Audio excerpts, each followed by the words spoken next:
Live from the KFDM studios, you're watching KFDM 6 News tonight at 10.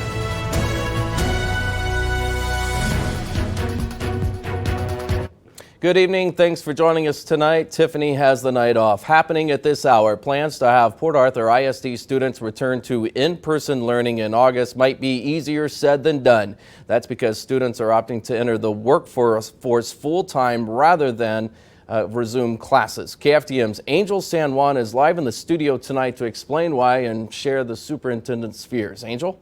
Aaron, because of the COVID-19 pandemic, Port Arthur ISD students have the option to attend school virtually, online from their homes. Turns out this is creating consequences the district likely never anticipated, giving teenagers freedom to explore opportunities to make money. We've discovered parents who are struggling financially are welcoming the extra income their children are earning. But the Port Arthur ISD superintendent says the students are paying a price. Francisco Magana is part of the class of 2020. As a result of the COVID-19 pandemic, the 19-year-old got a head start on entering the workforce. We didn't even finish our school year, so we graduated, well, we left school 3-4 months before, so we started working already, and we just try to get our money up and open up our own businesses, try to buy houses and stuff like that. There are students younger than Magana who are still supposed to be in school, but like him, they already have a job. That's because right now, they don't necessarily have to be in a classroom, sitting at a desk. Port Arthur ISD students can learn remotely. Our students work, and that's a good thing, but they've worked part-time in the past. But with virtual learning, they've had the opportunity to work more hours. Some of them are working full-time days and doing virtual or asynchronous learning. So that creates a problem when we're telling them to come back to school full-time, because they've gotten accustomed to a certain paycheck that is going to be hard to separate from. They want to go work. Fernando Ramirez is a Hispanic community activist in Port Arthur. He says this is becoming a growing trend among Hispanic families struggling economically because of the pandemic. In the Hispanic community, a lot of parents with minimum English skills are having trouble finding jobs because they have to be fully bilingual now. So that puts a lot of pressure on the kids to help the parents make a living. And I can identify with that because I had to do that to help my family. But Ramirez says it's not just about extra income. He says virtual instruction is allowing Hispanic students to learn at their own pace and achieve their life goals quicker. The kids are so smart and computer savvy that they know how to work the system. And they found a better way than being stuck 8 hours a day, 5 days a week in school, where they can just do it a couple hours, finish their work, go on to another assignment. And if they want to work extra hours and get it the next lesson out of the way, they can do it.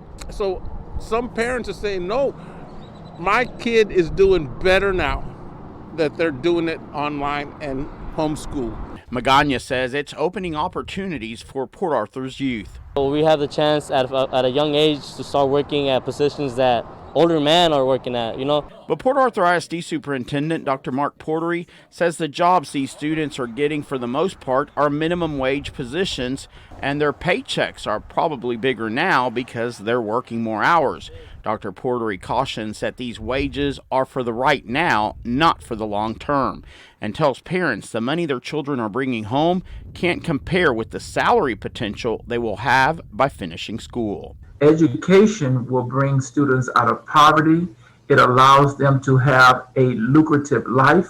It allows them to be able to take care of families and themselves once they graduate. The superintendent says the district will not allow students to ditch school to work. There are truancy laws that prohibit students to work full-time when they're supposed to be in school. So we're going to abide by those laws, and we're going to push forward with bringing our kids back so they have the proper education that they deserve. But Ramirez argues the school district might have to be flexible. He says parents feel now they have options about how their children learn. They say their kids aren't being bullied the kids aren't fighting. They're behaving better because they have better controls in the house than in the schools.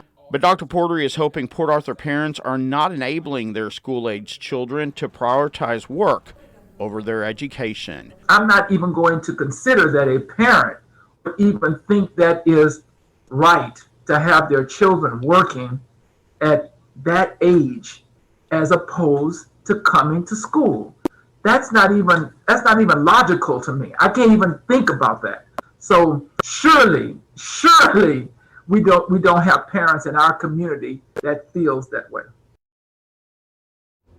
It's definitely a debate that's ongoing as COVID continues to upend education as we know it. Fernando Ramirez says there's also been an uptick in Port Arthur students opting to get their GED. This credential serves as a diploma showing you have a 12th grade level knowledge base even if you don't graduate from a traditional high school. Aaron. Thank you for that, Angel. Quite